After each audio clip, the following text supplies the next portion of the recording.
I think the first thing we do is when we get a healthy sample size, you're really trying to understand the individual pitch characteristics for each of this pitcher's individual pitches.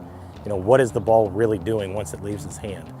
And, you learn a lot about spin rates on all pitches, but, really through Rapsodo, when we're able to couple that with spin efficiency, which would be something that I certainly did not understand originally. I think like many people, I jumped into this thinking, we just have to make the ball spin as many times as possible.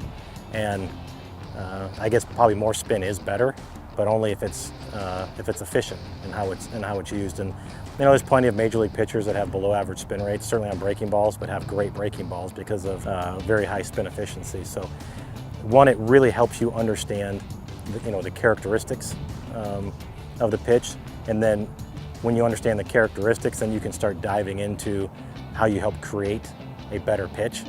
And that's an important thing that we've made some progress with, and your ability to couple that with some good video, and certainly seeing the ball come out of a pitcher's hand and out of a release point is highly beneficial. And then, so once you identify it and then you try to develop it more, then it's about maintaining it. And then you can start tracking it and understanding it's starting to slip and it's starting to kind of regress and do different things. And we're pretty on top of our testing protocols and making sure that the numbers that are being spit out on both TrackMan and Rapsodo are lining up for the most part, and they do. And so we trust both, and we have very few examples of where the numbers are going in different directions. And then obviously, from a major league standpoint, we've accumulated quite a database of pure TrackMan data, and so now we're able to capture our stuff in bullpens.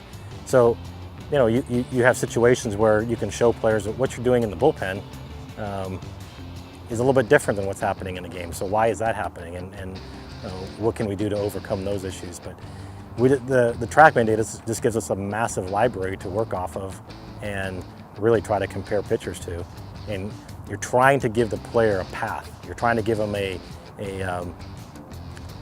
plan to move forward, and if you can show them that, and I think more times than not what we've been able to show players that they're not as far away as they think.